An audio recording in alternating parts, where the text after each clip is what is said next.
تاریخ کے افق پر ایک ایسا نام جس کے آتے ہی میدان جنگ کی فضا بدل جاتی تھی، ایک ایسا سپہ سالار جو کل تک اسلام کے خلاف تلوار اٹھائے کھڑا تھا اور آج اسلام کی تلوار بن چکا تھا۔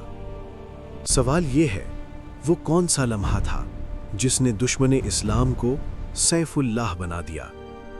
یہ کہانی ہے حضرت خالد بن ولید کی، ایسی کہانی جو دلوں کو ہلا دیتی ہے اور ایمان کو تازہ کر دیتی ہے۔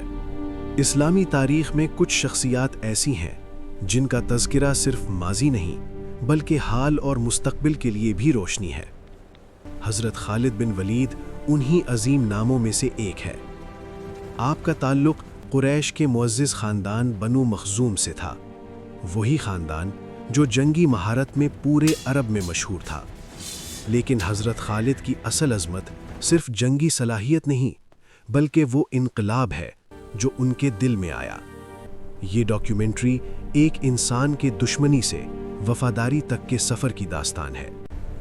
مکہ کی گلیاں غرور، طاقت اور قبائلی انا سے بھری ہوئی تھیں۔ حضرت خالد بن ولید اس وقت اسلام کے شدید مخالف تھے۔ غزوہ احد یہ وہ معرکہ تھا جہاں خالد بن ولید کی جنگی چال مسلمانوں پر بھاری پڑی۔ ایک لمحہ، ایک حملہ اور جنگ کا نقشہ بدل گیا۔ یہ وہ دن تھا جب مسلمانوں کو شدید آزمائش کا سامنا کرنا پڑا اور حضرت خالد اسلام کے خلاف سب سے مؤثر سپہ سالار ثابت ہوئے۔ لیکن یہی معرکہ ان کے دل میں ایک سوال چھوڑ گیا۔ وقت گزرتا گیا، اسلام کمزور نہیں ہوا بلکہ مضبوط ہوتا گیا۔ صلح حدیبیہ ایک ایسا معاہدہ جسے بظاہر مسلمان کمزور سمجھ رہے تھے، لیکن حقیقت میں یہ اسلام کی فتح کا دروازہ تھا۔ حضرت خالد بن ولید دور سے یہ سب دیکھ رہے تھے۔ وہ سوچنے لگے، اگر محمد صلی اللہ علیہ وسلم جھوٹے ہوتے تو یہ دین اتنی تیزی سے نہ پھیلتا۔ یہ سوچ ان کے دل میں پہلی دراڑ تھی۔ اور پھر ایک دن حضرت خالد نے مکہ چھوڑنے کا فیصلہ کر لیا۔ راستے میں حضرت عمرو بن عاص سے ملاقات ہوئی۔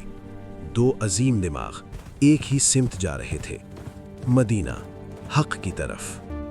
مدینہ کی فضا مختلف تھی، وہاں نفرت نہیں، اخوت تھی۔ حضرت خالد بن ولید رسول اللہ صلی اللہ علیہ وسلم کے سامنے حاضر ہوئے۔ دل کانپ رہا تھا، ماضی آنکھوں کے سامنے تھا، لیکن نبی کریم صلی اللہ علیہ وسلم کے الفاظ رحمت سے بھرے ہوئے تھے۔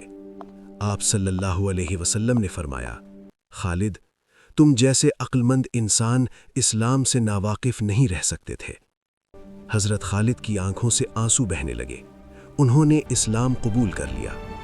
وہ لمحہ تاریخ کا رخ بدل چکا تھا۔ اب وہی خالد جو کل تک اسلام کے دشمن تھے، آج اسلام کے محافظ تھے۔ غزوہ موتا ایک ایسا معرکہ جہاں مسلمان تعداد میں بہت کم تھے۔ ایک کے بعد ایک کمانڈر شہید ہوتا گیا، لشکر بکھرنے لگا۔ اس لمحے حضرت خالد بن ولید نے قیادت سنبھالی۔ 9 تلواریں ٹوٹ گئیں لیکن حوصلہ نہیں ٹوٹا۔ حضرت خالد نے ایسی جنگی حکمت عملی اپنائی کہ دشمن حیران رہ گیا اور مسلمان سلامتی کے ساتھ واپس لوٹ آئے۔ یہیں رسول اللہ صلی اللہ علیہ وسلم نے فرمایا، خالد اللہ کی تلواروں میں سے ایک تلوار ہے، سیف اللہ۔ فتح مکہ وہ دن جب دشمن معاف کیے جا رہے تھے۔ حضرت خالد بن ولید اسلام کے جھنڈے تلے مکہ میں داخل ہو رہے تھے۔ کل تک جو شہر ان کا فخر تھا، آج اللہ کے دین کے سامنے جھک چکا تھا۔ بعد میں یرموک کا میدان، رومی سلطنت اپنی پوری طاقت کے ساتھ موجود تھی، لیکن ایمان تعداد سے بڑا ثابت ہوا۔ حضرت خالد بن ولید ہر محاذ پر موجود تھے، ہر سپاہی کو حوصلہ دے رہے تھے۔ یہ جنگ نہیں تھی، یہ ایمان کا امتحان تھا، اور ایمان سرخرو ہوا۔ حضرت خالد بن ولید کی زندگی ہمیں ایک واضح پیغام دیتی ہے، ہدایت کسی بھی لمحے آ سکتی ہے۔ ماضی کی غلطیاں اللہ کی رحمت سے بڑی نہیں ہوتی۔ اگر نیت سچی ہو تو دشمن ولی بن سکتا ہے۔ آج کے دور میں بھی ہمیں بھی اپنے غرور، اپنی ضد اور اپنے تعصبات کو چھوڑنا ہوگا اور حق کو حق سمجھ کر قبول کرنا ہوگا۔